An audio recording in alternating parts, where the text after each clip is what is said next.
Hi, my name is Ellie. In this video, I'm going to explain how I solved this game called Strike Ball Game. And so the instructions for the game is that we are going to store three numbers between 1 and 9 in an array called me. However, duplicate numbers cannot be saved. And we're going to compare the answer array and the me array until we get the correct answer. And the way we get the correct answer is if the number and location of the numbers are the same, strike increases by 1.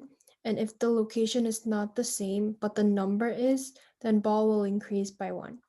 So an example is if I run this program, if for example the answer is 827, I enter 825.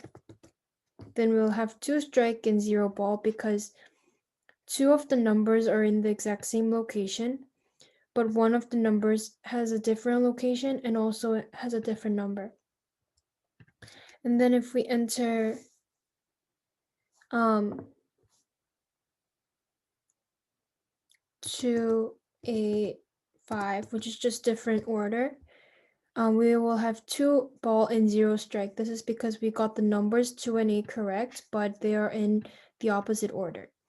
For ball, the order does not matter, just the number that's in the me array. If the number is the same, then we will have ball, and if the number and position is the same, we will have a strike. And 3 strikes equals the correct answer. So if we get 827, we will have 3 strikes, 0 ball, and correct, and game over. But there is a rule, as I said before, that duplicate numbers cannot be saved. So that is same for the answer. The answer will not have a duplicate number, and the user is not allowed to type a duplicate number. If we type 2 4s, for example, then we will get a note saying number repeated, and I will have to type another number. And if I type 4 again here, it will say again number repeated, and I'll have to type another number. Another rule is that the number cannot be over 9 or below 1, less than 1.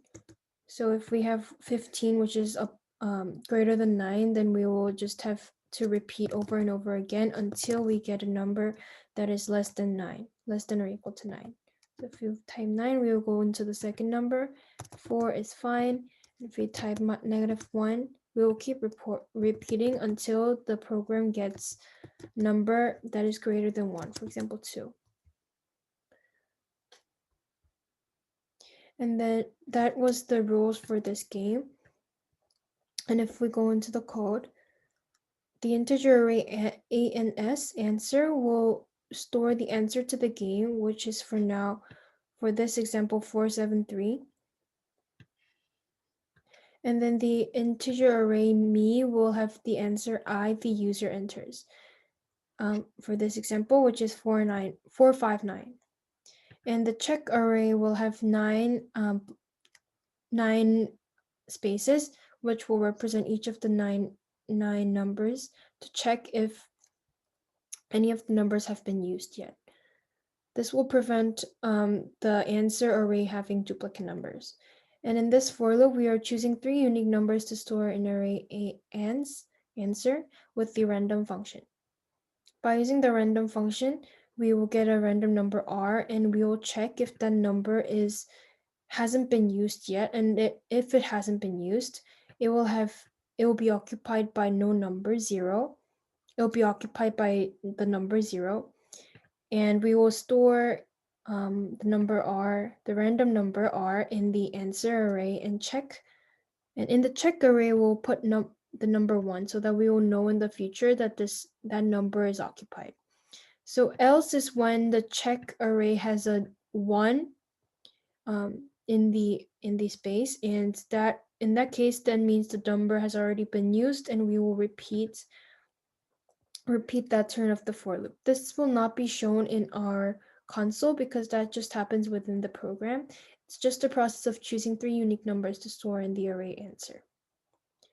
And this part is just printing the answer that was just for explanation because I needed to show how how we can get to the answer, and that part is just printing out the answer right here. In this while loop, so first we will have a new array called check1, checking if the received numbers are unique. By received numbers, I mean the numbers that the user has entered through, and that will be received through the scan function.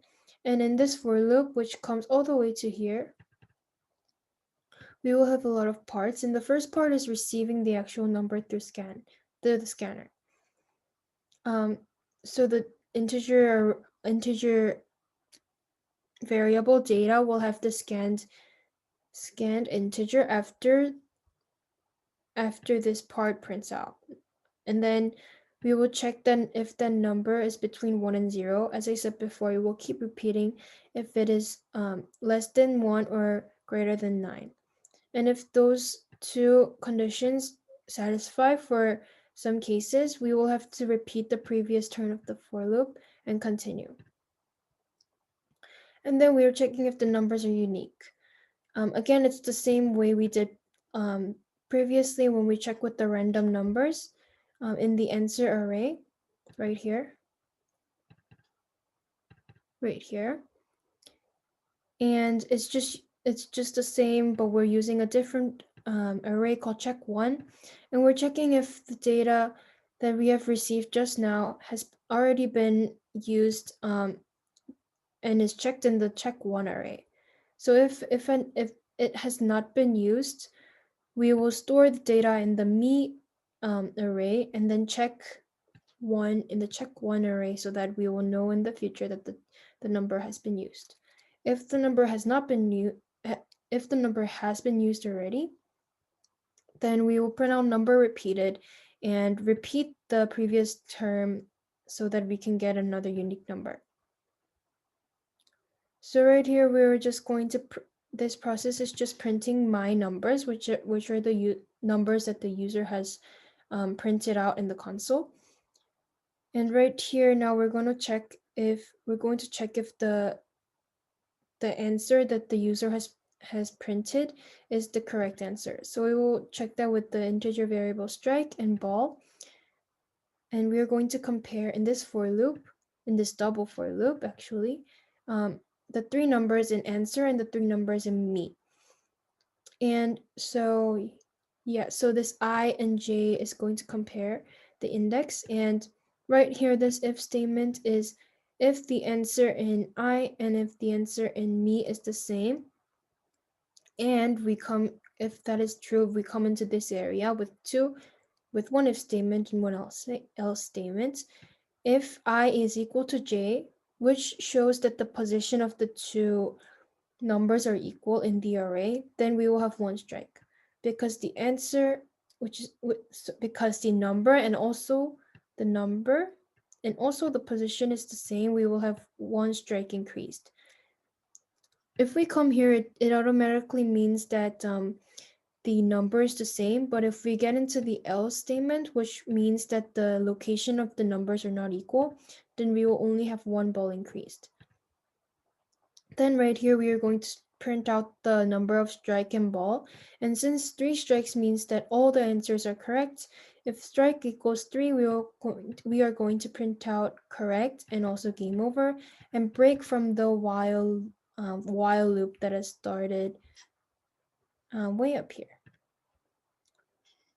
So yeah, that has been my explanation of strike ball game, and thank you for watching.